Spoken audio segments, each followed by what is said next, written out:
There is no earthly possibility of Mrs. Pontellier ever taking me seriously. You should have warned me against taking myself seriously. Your advice might then have carried some weight, and given me subject for some reflection. Au revoir. But you look tired," he added solicitously. "Would you like a cup of bouillon? Shall I stir you a toddy? Let me mix you a toddy with a drop of Angostura." She acceded to the suggestion of bouillon, which was grateful and acceptable. He went himself to the kitchen, which was a building apart from the cottages and lying to the rear of the house, and he himself brought her the golden brown bouillon in a dainty Sevres cup, with a flaky cracker or two on the saucer. She thrust a bare white arm from the curtain which shielded her open door, and received the cup from his hands. She told him he was a bon garçon, and she meant it. Robert thanked her and turned away towards the house. The lovers were just entering the grounds of the pension. They were leaning toward each other as the water oaks bent from the sea. There was not a particle of earth beneath their feet. Their heads might have been turned upside down, so absolutely did they tread upon blue ether. The lady in black, creeping behind them, looked a trifle paler and more jaded than usual. There was no sign of Mrs. Pontellier and the children. Robert scanned the distance for any such apparition. They would doubtless remain away till the dinner hour. The young man ascended to his mother's room. It was situated at the top of the house, made up of odd angles and a queer sloping ceiling.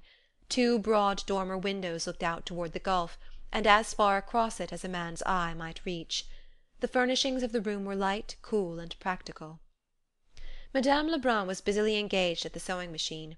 A little black girl sat on the floor, and with her hands worked the treadle of the machine. The Creole woman does not take any chances which might be avoided of imperiling her health. Robert went over and seated himself on the broad sill of one of the dormer windows. He took a book from his pocket, and began energetically to read it, judging by the precision and frequency with which he turned the leaves. The sewing machine made a resounding clatter in the room. It was of a ponderous, bygone make. In the lulls, Robert and his mother exchanged bits of desultory conversation. "Where is Mrs. Pontellier?" "Down at the beach with her children." "I promised to lend her the Goncourt. Don't forget to take it down when you go. It's there on the bookshelf over the small table." Clatter, clatter, clatter, bang, for the next 5 or 8 minutes. "Where is Victor going with the Rockaway?" "The Rockaway? Victor?" "Yes, down there in front. He seems to be getting ready to drive away somewhere." "Call him." Clatter, clatter. Robert uttered a shrill, piercing whistle which might have been heard back at the wharf. "He won't look up." Madame Lebrun flew to the window. She called, "Victor!" She waved a handkerchief and called again. The young fellow below got into the vehicle and started the horse off at a gallop. Madame Lebrun went back to the machine, crimson with annoyance.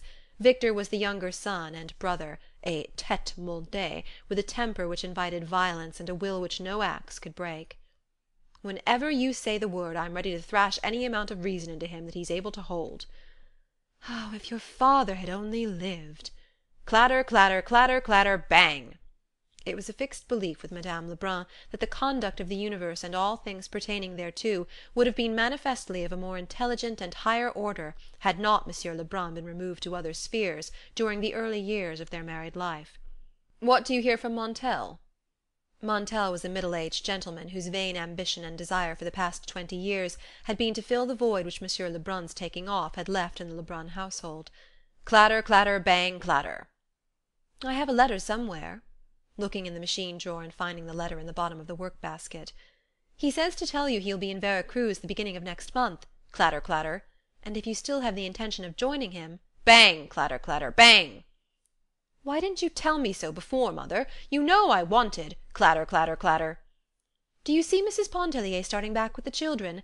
She will be in late to luncheon again. She never starts to get ready for luncheon till the last minute." Clatter, clatter! "Where are you going?" "Where did you say the Goncourt was?" 9. Every light in the hall was ablaze. Every lamp turned as high as it could be without smoking the chimney or threatening explosion. The lamps were fixed at intervals against the wall, encircling the whole room. Someone had gathered orange and lemon branches, and with these fashioned graceful festoons between. The dark green of the branches stood out and glistened against the white muslin curtains which draped the windows, and which puffed, floated, and flapped at the capricious will of a stiff breeze that swept up from the gulf. It was Saturday night, a few weeks after the intimate conversation held between Robert and Madame Ratignolle on their way from the beach. An unusual number of husbands, fathers, and friends had come down to stay over Sunday, and they were being suitably entertained by their families, with the material help of Madame Lebrun. The dining tables had all been removed to one end of the hall, and the chairs ranged about in rows and in clusters. Each little family group had had its say and exchanged its domestic gossip earlier in the evening. There was now an apparent disposition to relax, to widen the circle of confidences, and give a more general tone to the conversation. Many of the children had been permitted to sit up beyond their usual bedtime. A small band of them were lying on their stomachs on the floor, looking at the coloured sheets of the comic papers which Mr. Pontellier had brought down. The little Pontellier boys were permitting them to do so, and making their authority felt. Music, dancing, and a recitation or two were the entertainments furnished, or rather offered. But there was nothing systematic about the programme, no appearance of pre-arrangement, or even premeditation. At an early hour in the evening the Farival twins were prevailed upon to play the piano. They were girls of 14, always clad in the Virgin's colours, blue and white, having been dedicated to the Blessed Virgin at their baptism. They played a duet from Zampa, and at the earnest solicitation of every one present, followed it with the overture to The Poet and the Peasant. "Allez-vous-en, sapristi!" shrieked the parrot outside the door. He was the only being present who possessed sufficient candour to admit that he was not listening to these gracious performances for the first time that summer. Old Monsieur Farival, grandfather of the twins, grew indignant over the interruption, and insisted upon having the bird removed and consigned to regions of darkness. Victor Lebrun objected, and his decrees were as immutable as those of fate. The parrot fortunately offered no further interruption to the entertainment, the whole venom of his nature apparently having been cherished up and hurled against the twins in that one impetuous outburst. Later, a young brother and sister gave recitations, which every one present had heard many times at winter evening entertainments in the city. A little girl performed a skirt dance in the centre of the floor. The mother played her accompaniments, and at the same time watched her daughter with greedy admiration and nervous apprehension. She need have had no apprehension. The child was mistress of the situation. She had been properly dressed for the occasion in black tulle and black silk tights. Her little neck and arms were bare, and her hair, artificially crimped, stood out like fluffy black plumes over her head.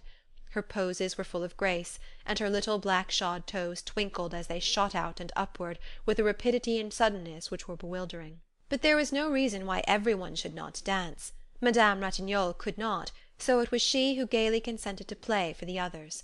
She played very well, keeping excellent waltz time and infusing an expression into the strains which was indeed inspiring. She was keeping up her music on account of the children, she said, because she and her husband both considered it a means of brightening the home and making it attractive. Almost every one danced but the twins, who could not be induced to separate during the brief period when one or the other should be whirling around the room in the arms of the man. They might have danced together, but they did not think of it. The children were sent to bed. Some went submissively, others with shrieks and protests as they were dragged away. They had been permitted to sit up till after the ice-cream, which naturally marked the limit of human indulgence. The ice-cream was passed around with cake, gold and silver cake arranged on platters in alternate slices. It had been made and frozen during the afternoon back of the kitchen by two black women, under the supervision of Victor.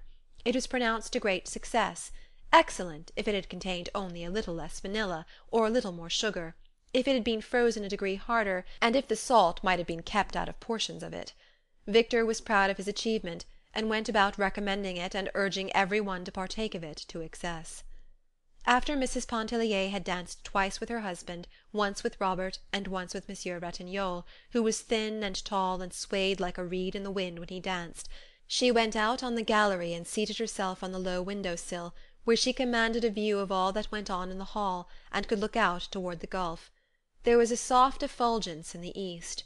The moon was coming up, and its mystic shimmer was casting a million lights across the distant, restless water. "Would you like to hear Mademoiselle Reisz play?" asked Robert, coming out on the porch where she was. Of course Edna would like to hear Mademoiselle Reisz play, but she feared it would be useless to entreat her. "I'll ask her," he said. "I'll tell her that you want to hear her. She likes you. She will come." He turned and hurried away to one of the far cottages, where Mademoiselle Reisz was shuffling away. She was dragging a chair in and out of her room, and at intervals objecting to the crying of a baby, which a nurse in the adjoining cottage was endeavouring to put to sleep. She was a disagreeable little woman, no longer